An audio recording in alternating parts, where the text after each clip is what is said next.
Oke, jadi ini kita lanjut ke jaringan tumbuhan karena gue udah malas buat catatan, jadi gue akan langsung coret-coret PPT bulin aja ya. Jadi basically kalau misalnya nanti ini kita akan mulai dari struktur akar dulu jaringannya. Jadi ini ada akar diko sama mono. Lu gimana cara bedainnya? Kalau diko itu ini, dia ngebentuk lingkaran yang ya bisa dibilang sempurna kayak gitulah. Nah, sedangkan kalau monokotil itu cuman kecil banget dan ini bentuknya kayak gini. Kayak gitu kalau lu perhatiin. Nah, kita mulai dulu lapisan berambut ya, jelas rambut akar. Rambut akar itu kan buat kayak memperluas bidang penyerapan akar saat menyerap. Abis itu ada cortex. Cortex itu basically jaringan pengisi gitu ya. Jadi kayak dia itu kayak ground meristem kan saya. Jadi jaringan pengisi bisa, cadangan makanan bisa. Dia itu kayak ya lebih ke pengisi sih kalau menurut gue. Nah, lanjut ada yang namanya endodermis. Nah ini pembeda antara akar sama batang ada endodermis. Endodermis itu jadi dia itu kayak kayak membatasi, bukan membatasi bahasanya sih. Cuman kayak membatasi masuknya air. Jadi pas air masuk kan air masuk nih misal nih, ini air masuk ke dalam.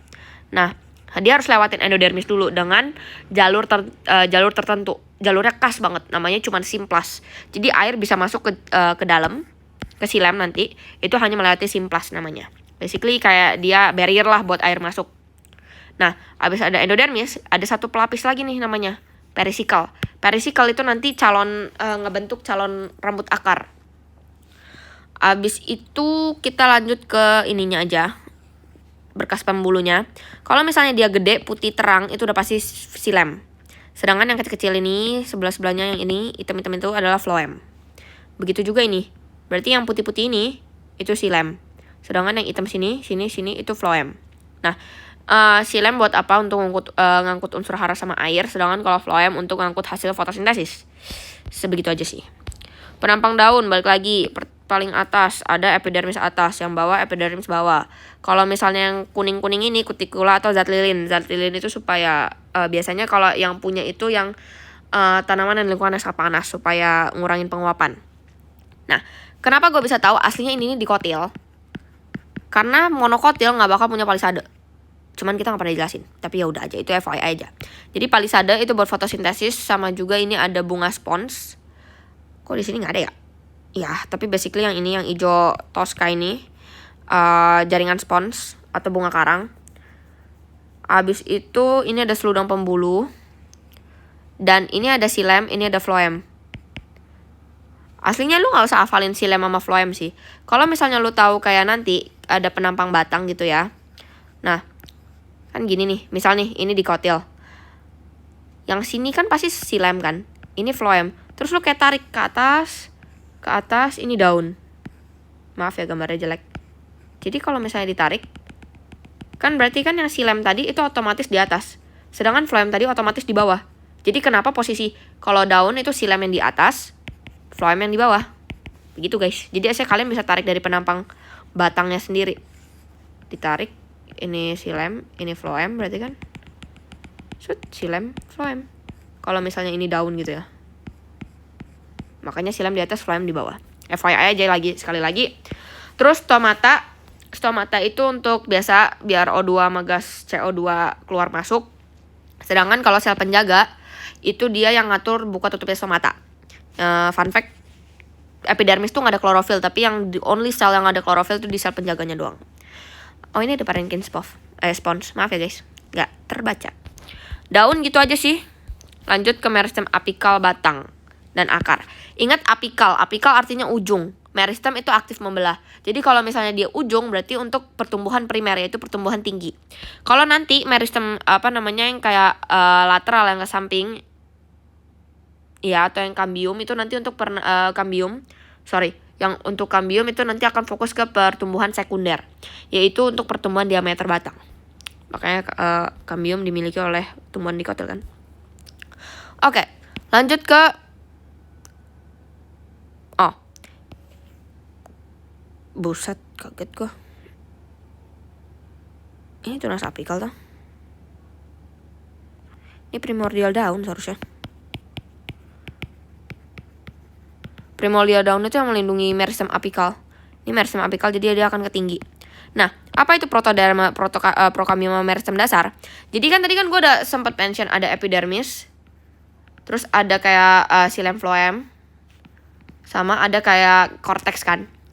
Nah, jadi kayak ini nih aslinya udah bisa dibilang lumayan jaringan permanen atau jaringan dewasa. Sedangkan ini yang awalnya. Jadi protoderma itu cikal bakal ngebentuk epidermis.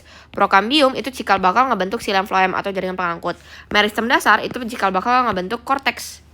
Jadi begitu asal usulnya. Nah, tunas samping itu tunas aksiler. Nanti yang bakal biasanya fokus ke cabang sih.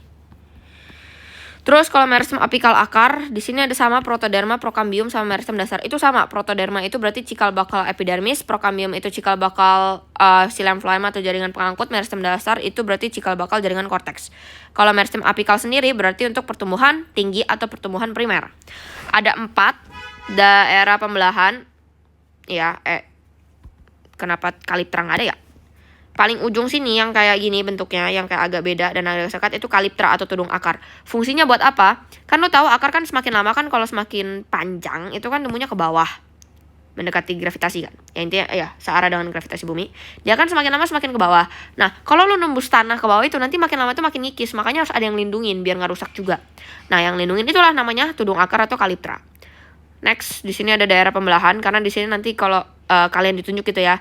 Intinya meristem apikal tuh masih kecil-kecil dan masih padat. Ya. Terus mulai ke daerah pemanjangan, selnya memanjang dan daerah pendewasaan atau diferensiasi manggilnya. Gimana cara bedain pemanjangan sama diferensiasi? Lihat aja kalau diferensiasi udah mulai ada rambut akar. Kalau pemanjangan belum ada. Terus kita akan ke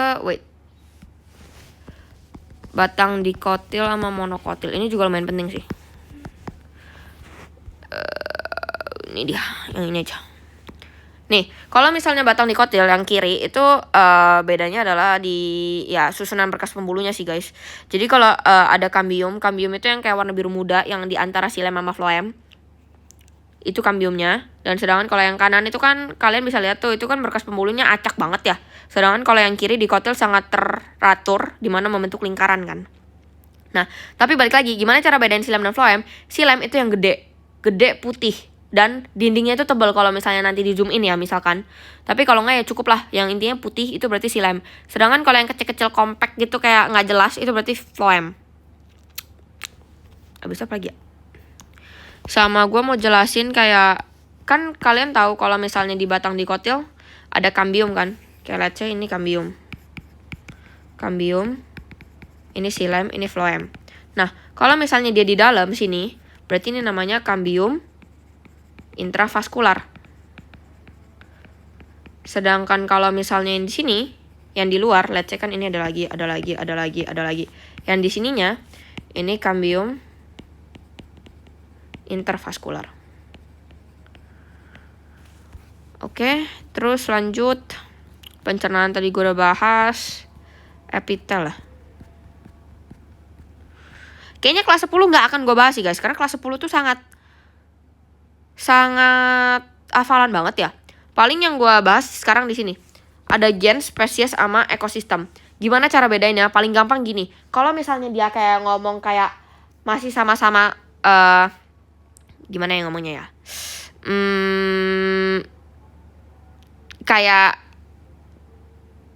Kayak dia itu masih satu. Let's say kalau beda warna aja kayak kita human, manusia. Ada suku Dayak, apalah intinya itulah mau manusia kulit putih, kulit hitam, mau apa. Itu sebetulnya sama-sama Homo sapiens. Jadi itu kayak tingkat gen. Spesies itu kalau misalnya ini bakal ketahuan banget kalau kalian tahu nama ilmiahnya. Kayak misal Panthera leo, Panthera tigris. Sama genusnya spesiesnya beda. Itu udah pasti tingkat spesies. Tapi kalau kalian nggak tahu pun ya kayak gini yang mirip-mirip macan tutul, harimau, singa. Kayak kelapa, palem, siwalan, aren. Bukan yang kayak kelapa muda, kelapa kopior, kelapa gading. Kalau itu kan sama-sama kelapa. Sedangkan kalau ini kan beda-beda. Nah, kalau tingkat ekosistem sendiri berarti itu intinya abiotik sama abiotik. Jadi jangan bingung sih kalau dia ngomong kayak, oh ya perbedaan warna, udah pasti itu gen. Yakin. Walaupun kayak sama. Mawar putih, mawar hitam, mawar biru. Gen. Begitu. Nah, kalau ekosistem rantai makanan ini kata gue teliti aja dalam membaca soal. Kayak karena kadang kalau nanti kalian bingungnya bukan di rantai makanan, di jaring-jaring makanan. Kalau misalnya let's say rabbit hilang, itu berarti apa aja yang terimpact gitu loh. Karena kalau let's say nih ya kayak apa ya? Nih, whistle mati atau whistle-nya berkurang. Berarti kan bisa jadi frognya kan pasti meningkat karena nggak ada yang makan frog. Abis itu nah ini yang gue agak bingung. Karena kenapa gue bingung? Ini nih nggak kurang bisa disimpulkan. Kemungkinan awalnya menurun.